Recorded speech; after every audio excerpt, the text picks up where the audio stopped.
باد هوا را اومد بابا اومد. کی اومد؟ یه مرد مفلس اومد تنها و بیکس اومد. یه مرد غارت زده یه در به در.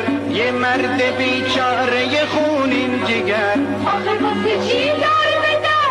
آخه واسه چی خون جگر؟ دارو بردن. چرا؟ بردن تمام خوردن. آخه چرا؟ این دیگه محرم آنست. دوز کلک زمان است. در هم و بر هم شده